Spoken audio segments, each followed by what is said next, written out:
साथ जोड़ने का निर्णय किया है। 1 करोड़ युवाओं को प्रदेश के अंदर टैबलेट और स्मार्टफोन से हम आच्छादित करेंगे। वे युवा मेडिकल वाले होंगे, नर्सिंग वाले, पैरामेडिकल वाले, या फिर फार्मेसी, इंजीनियरिंग से जुड़े हुए होंगे, विश्वविद्यालय और महाविद्यालयों से, पॉलिटेक्निक से, ITI से, उन सभी युवाओं को 1 करोड़ युवाओं को टैबलेट अथवा स्मार्टफोन देंगे ही नहीं, बल्कि किसी भी युवा के सामने ये संकट न होने पाए कि मां बाप अगर उन्हें टैबलेट के लिए होने वाले खर्चे के लिए, यानी अगर महीने में जो जितना उसने उपयोग किया है उसके लिए भी धनराशि अगर परिवार के पास नहीं, तो 1 करोड़ युवाओं के लिए डिजिटल एक्सेस की व्यवस्था अच्छे कंटेंट के साथ राज्य सरकार देने जा रही है। कोई परेशानी न हो।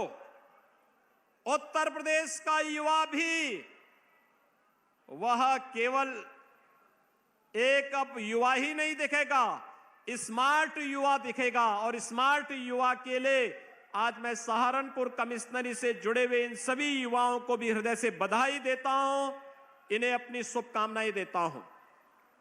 भाइयों बहनों, यहां पर हम लोगों ने आज ATS के एक सेंटर का शिलान्यास किया है।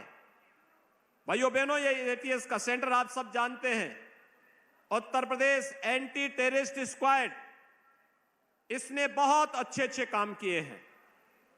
आपने देखा होगा पहले की सरकारों में आतंकी हमले होते थे, कभी राम जन्मभूमि पर, कभी काशी के संकट मोचन मंदिर पर, कहीं लखनऊ की कचहरी पर, कभी काशी की कचहरी पर, कहीं पर रामपुर के CISF के सेंटर पर। ये लगातार आतंकी हमले होते थे और आतंकवादी भी गिरगिट की तरह कैसे रंग बदलते थे, वैसे ही जैसे आज समाजवादी पार्टी के बबुआ भी अब बोल रहे हैं ना। आपने देखा होगा, आप उनके वक्तव्य क्या आ रहे हैं। आज वो भी बोल रहे हैं कि अगर उनकी सरकार होती तो वो भी राम मंदिर का निर्माण करा देते।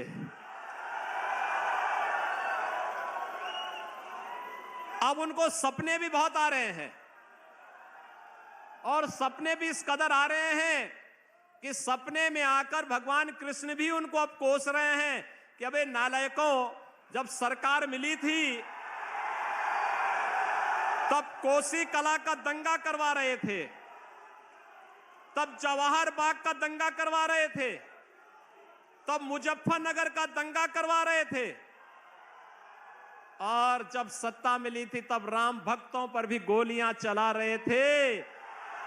अब राम मंदिर का निर्माण जिनको करना है वो तो कर ही रहे हैं, कम से कम एक बार माफी तो मांग लो। भाइयों बहनों, आपने देखा होगा रंग बदलने में माहिर इन लोगों को आज देख करके गिरगिट भी शर्मा जाएगा कि वास्तव में अब तक तो उसको ही ये उपलब्धि हासिल थी कि वह समय के अनुरूप अपना रंग बदल देता था, लेकिन अपनी बोली भाषा में विपक्ष के नेता कैसे अपना रंग और रूप बदल दे रहे हैं। आज किसी को राम मंदिर की याद आ रही है, किसी को भगवान कृष्ण की याद आ रही है, लेकिन जब सत्ता मिली थी तब तो पूरे प्रदेश को इन्होंने बेगाना बना दिया था। लेकिन हम लोगों ने पहले दिन कहा था ना कि अपराध और अपराधियों के प्रति जीरो टॉलरेंस की नीति के तहत कार्य करेंगे। जीरो टॉलरेंस, पहली बार आपने देखा होगा 5 साल होने जा रहे हैं और प्रदेश में कोई दंगा नहीं, क्योंकि दंगाइयों को मालूम है दंगा करेंगे तो 7 पीढ़ियां भरते भरते थक जाएंगी, लेकिन भरपाई नहीं होगी। और इसीलिए दंगाई भी आज समझ गए हैं और जो गरीबों की संपत्ति पर, व्यापारियों की संपत्ति पर, सार्वजनिक संपत्तियों पर कब्जा करते थे, वे भी अब भूल गए। उनको मालूम